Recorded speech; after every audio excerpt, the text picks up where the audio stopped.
Bismillahirrahmanirrahim. Assalamualaikum warahmatullahi wabarakatuh. Alhamdulillah rabbil alamin wassalatu wassalamu ala Rasulillah wala haula wala quwata illa billah. Adik-adik semuanya, pada kesempatan kali ini kita akan melanjutkan pembelajaran sejarah kebudayaan Islam kelas 8. Namun sebelumnya mari kita buka dengan membaca lafaz basmalah. Bismillahirrahmanirrahim. Pada kesempatan kali ini kita akan mempelajari tentang lanjutan proses pembentukan dinasti Bani Abbasiyah yang pernah disampaikan oleh Ustazah Nur Ayani. Baik, pada kesempatan kali ini kita lanjutkan bagaimana dinasti Bani Abbasiyah didirikan oleh beberapa tokoh. Salah satunya adalah Abu Abbas As-Soffah.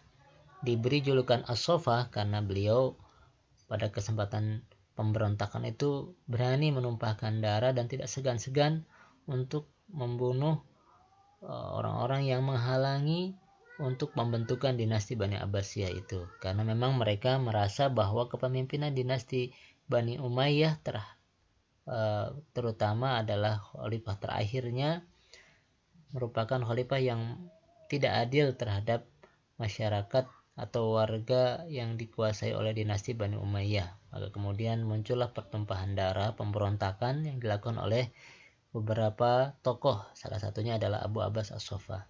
Dan strategi ini dilakukan oleh beberapa tokoh yang saling bergantian, dimulai dari Ali bin Abdullah bin Abbas, kemudian juga dilanjutkan oleh putranya Muhammad bin Ali, kemudian juga dilanjutkan oleh putranya lagi oleh Ibrahim al-Imam, ya, dan kemudian juga oleh saudaranya yaitu Abdullah bin Muhammad atau yang dikenal dengan Abu Abbas As-Soffah.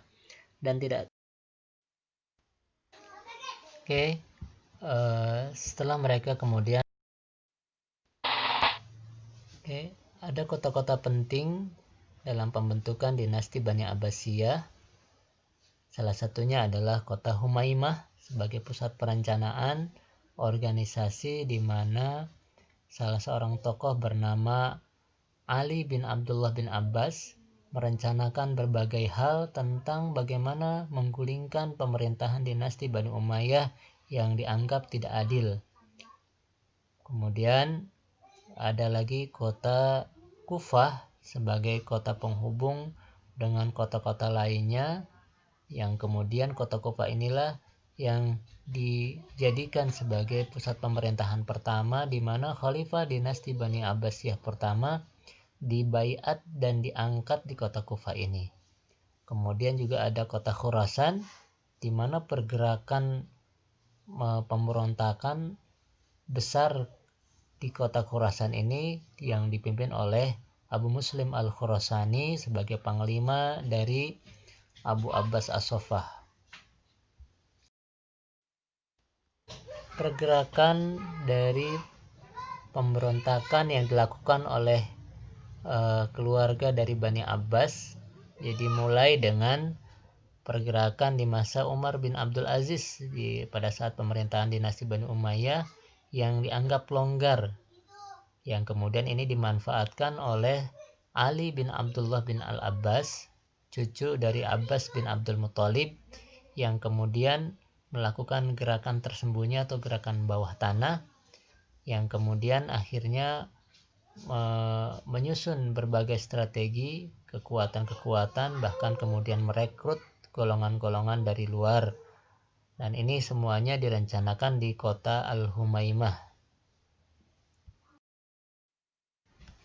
Pergerakan yang semuanya sebelumnya telah direncanakan pada masa Ali bin Abdullah bin Abbas kemudian direalisasikan, ya, dilakukan pada saat khalifah terakhir yaitu Khalifah Marwan bin Muhammad, yang mereka anggap, yang para pengikut Bani Abbas anggap sebagai khalifah yang tidak cakap, khalifah yang kemudian dianggap juga tidak adil, dan akhirnya kemudian berhasil melakukan pemberontakan terhadap khalifah terakhir tersebut. Ya, di masa ini puncak kekacauan pun sulit diatasi oleh khalifah terakhir dari dinasti Bani Umayyah.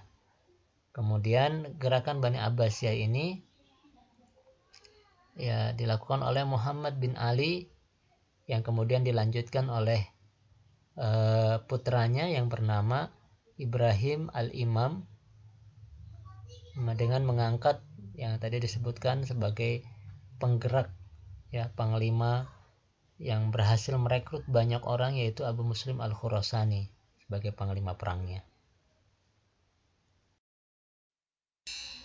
Dan siapakah Abu Muslim al-Khurasani?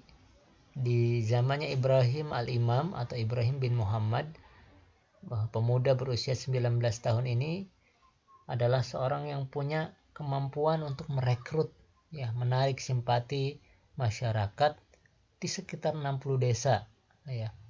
Kemudian juga berhasil mengajak golongan Syiah pendukung Ali ya untuk menentang Bani Umayyah. Kemudian sebelum memang Abu Muslim al-Khurasani diangkat bukan sebagai panglima perang tetapi sebagai perekrut saja. Tetapi setelah kekuatan pendukung dan Bani Abbasiyah ini kuat, baru kemudian diangkatlah Abu Muslim al-Khurasani sebagai panglima perang. Dan kemudian akhirnya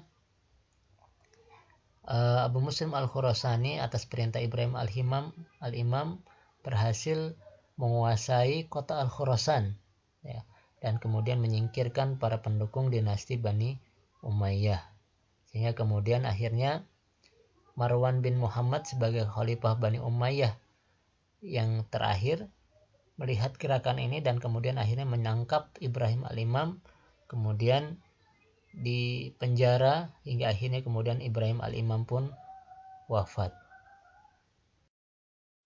Setelah Ibrahim al-Imam wafat di penjara, kemudian pergerakan dilanjutkan oleh saudaranya yang bernama Abdullah bin Muhammad yang dikenal dengan julukan Abu Abbas as-Saffah ya, yang tadi sudah kita bahas di awal. Kemudian dia tetap masih menunjuk Abu Muslim al-Khurasani sebagai panglima perang dan melakukan perlawanan terus-menerus terutama di kota Khurasan.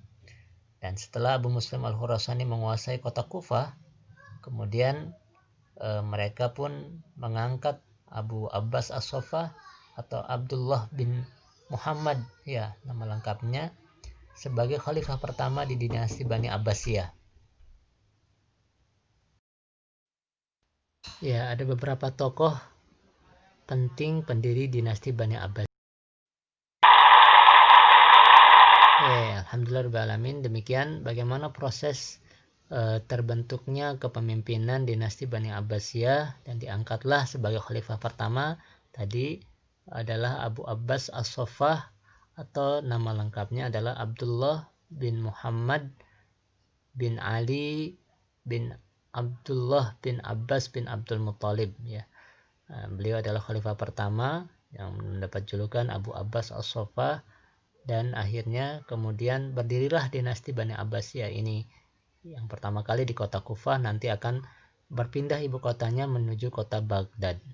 Demikian, semoga kita bisa mengambil pelajaran di mana bahwa strategi yang disusun atau perencanaan yang baik akan mendapatkan hasil yang baik. Jadi ternyata perencanaan itu cukup panjang dilaksanakan oleh dinasti Bani Abbasiyah hingga berhasil menggulingkan pemerintahan Bani Umayyah. Nah, itulah betapa pentingnya perencanaan. Kemudian dengan perencanaan yang matang maka akan didapatkan hasil yang baik walaupun memang harus terjadi pertumpahan darah.